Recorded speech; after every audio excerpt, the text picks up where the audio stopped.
दीदी, आप मेरे साथ ऐसा करेंगी मैंने कभी नहीं सोचा था। मैंने आप पर विश्वास किया, यही मेरी सबसे बड़ी गलती थी। वह सिर्फ मेरी ही नहीं, आपकी भी माँ है। आप यह भूल गई, मुझसे ज़्यादा प्यार उन्होंने आपसे किया था।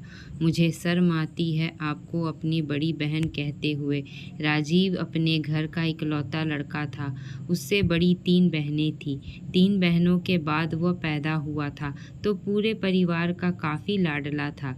पर कहते हैं ना कि प्यार के साथ साथ कई लोग जिम्मेदारियां भी अपनी किस्मत में लिखवा कर आते हैं।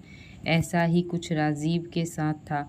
हालांकि वो अपनी बहनों से बहुत छोटा था, पर बहुत ही कम उम्र में अपने परिवार की जिम्मेदारियां अपने कंधों पर ले ली थी।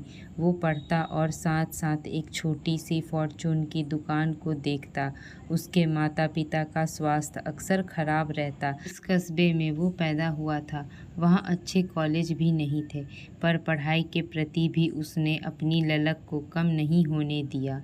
वे दिन में अपनी पढ़ाई के लिए कस्बे के पास सटे हुए शहर जाता और रात को दुकान संभालता। देखते देखते उसकी 3 बहनों की शादियां हो गई। सबके लिए एक से एक रिश्ते उसके पिताजी और उसने खोजे थे।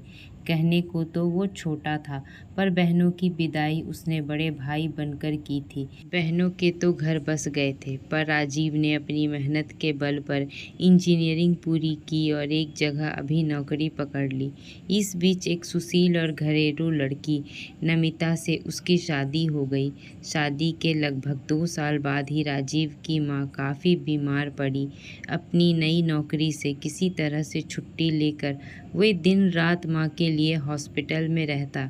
उधर उसकी पत्नी ने घर गृहस्थी की जिम्मेदारियां उठा ली। राजीव ने अपनी माँ की तबीयत सुधारने के लिए दिन रात एक कर दिए।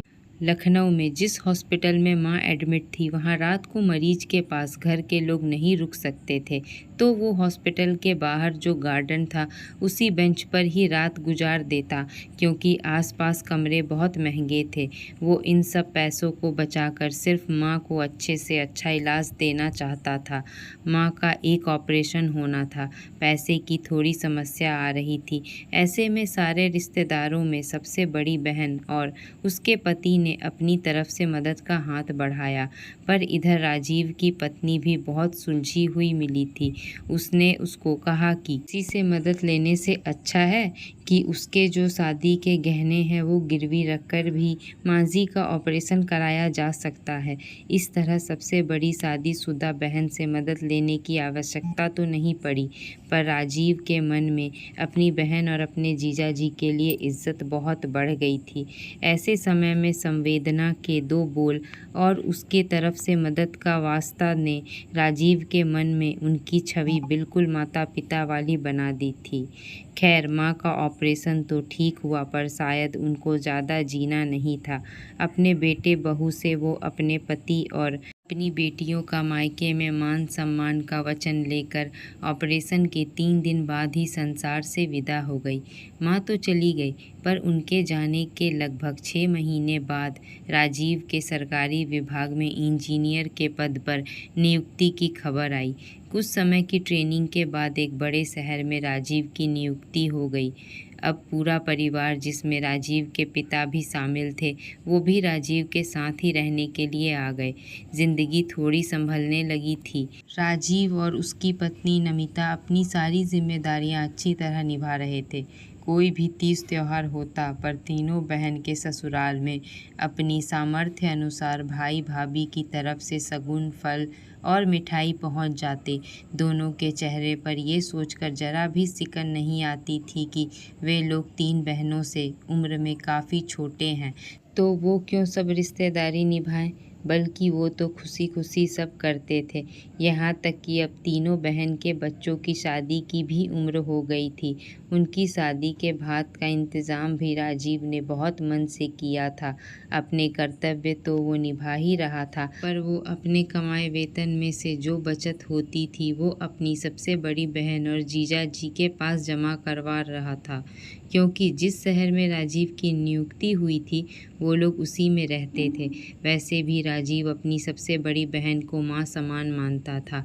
अपने वेतन की बचत का एक हिस्सा बड़ी बहन के पास जमा करते करते अब उसको काफ़ी समय बीत गया। अब उसका बेटा भी बड़ा हो गया। उसको इंजीनियरिंग की तैयारी करनी थी। उसकी कोचिंग के लिए राजीव को पैसे जमा करवाने थे। राजीव को पूरा विश्वास था कि उसके जो रुपए बड़ी बहन के पास जमा है वो इस वक्त काम आ जाएंगे। बेटे की कोचिंग की सारी बात करके जब राजीव बड़ी बहन के पास अपना पैसा लेने गया तब पहले तो उसकी बहन और उसके पति उससे इधर उधर की बातें करने लगे और यहाँ तक कहने लगे कि क्या आवश्यकता है बच्चे की कोचिंग पर इतना खर्च करने की। वैसे भी बच्चा मेहनती है, घर पर 1 साल लगाकर पढ़ाई करेगा तो बिना कोचिंग के भी परीक्षा निकाल लेगा।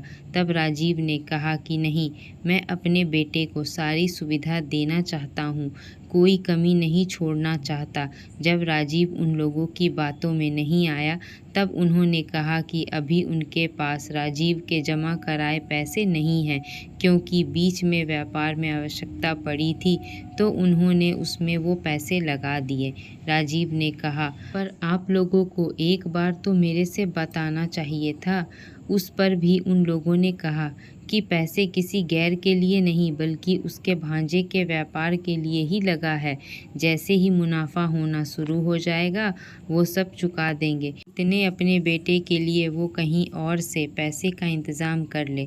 उनका इस तरह का व्यवहार राजीव का दिल तोड़ गया। इन सब बातों को सुनकर राजीव को बहुत धक्का लगा, क्योंकि उसकी बहन और जीजा ने उसका जमा किया पैसा व्यापार में लगाने से पहले एक बार भी उससे पूछा नहीं था। राजीव को बेटे का भविष्य अंधकार में लग रहा था। उसको समझ नहीं आ रहा था कि कैसे वो घर पर अपने बेटे का सामना करेगा। भारी कदमों से वो बहन के यहाँ से उठा और सिर्फ इतना ही कह पाया कि तुम पर विश्वास करना मेरी सबसे बड़ी गलती थी। आज वहाँ पर उसे किसी ने रुकने के लिए भी नहीं कहा। किसी तरह वो घर पहुँचा। उसके पहुँचते ही बेटे ने बड़े उल्लास से पूछा कि पापा कब से जाना है मेरे को कोचिंग।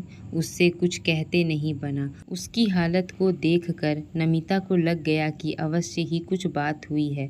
उसने बेटे को कहा कि पापा अभी थोड़े थके हैं, अभी थोड़ी देर में बता देंगे।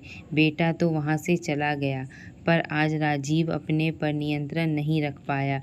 वो नमिता के सामने फूट फूट कर रोते हुए उसने सब बताया। नमिता ने उसको समझाते हुए कहा कि सब ठीक हो जाएगा। आपने थोड़े समय पहले बताया था कि आपके यहाँ बच्चों की शिक्षा के लिए कुछ राशि निधि एडवांस में देने की योजना बनी है। हम थोड़े समय के लिए उस राशि से काम चला लेंगे। फिर दीदी ने भी कहा है कि व्यापार में मुनाफा होते ही वो पैसे दे देंगे। वो ये कह ही रही थी कि इतने में राजीव के पिताजी उसकी बातें सुनते हुए उसके पास आए। बोले कि बेटा, आवश्यकता से अधिक विश्वास नहीं करना चाहिए कभी, चाहे खून के रिश्ते ही क्यों ना हो। वैसे अपने पोते के लिए कुछ जिम्मेदारियां तो मेरी भी बनती हैं। मैं जब से यहाँ आया हूँ तुम मेरे को भी हर महीने कुछ पैसे देते थे, जो मेरे को आज तक खर्च करने की नौबत नहीं आई। इससे अच्छी बात क्या होगी कि अब वो पैसे मेरे पोते के काम आएंगे। राजीव को थोड़ा सहारा मिला। उसके बहन और जीजा की नीयत में तो फ़र्क आ गया था। उन्होंने उसका पैसा थोड़ा बहुत किसी तरह लौटाया, पर पूरा वापस नहीं किया। राजीव ने तो हमेशा उन लोगों को अपने माता पिता के समान इज्जत दी थी, इसीलिए उसने सब बातें वक्त और भगवान पर छोड़ दी। बहन और बहनोई ने किसी की ईमानदारी का पैसा मारकर व्यापार में लगाया था तो उनको बरकत नहीं मिली। उसके बच्चे भी जीवन में आगे नहीं बढ़ पाए। बहन और बहनोई भी आखिरी समय गंभीर बीमारियों से जूझते रहे। उधर राजीव का बेटा आगे चलकर बहुत बड़ा सरकारी अफसर बना। कई बार ईश्वर का न्याय सारा हिसाब चुकता कर देता है। वक्त ने स्वयं ही सबका भुगतान उसकी करनी के हिसाब से कर दिया था। दोस्तों, हमें किसी पर भी आंख मूंद कर भरोसा नहीं करना चाहिए, चाहे वह हमारा अपना ही क्यों ना हो। कभी कभी दूसरों से ज़्यादा अपने चोट पहुंचा देते हैं। ज़रूरत पड़ने पर पराए काम आ जाते हैं, पर अपने मुंह फेर लेते हैं। हमें अपने अलावा और किसी पर भरोसा नहीं करना चाहिए। चाहिए। दोस्तों, हमारी कहानी कैसी लगी हमें कमेंट में ज़रूर बताएं। ऐसी ही पारिवारिक कहानियों को सुनने के लिए हमारे चैनल को सब्सक्राइब करना ना भूलें। धन्यवाद।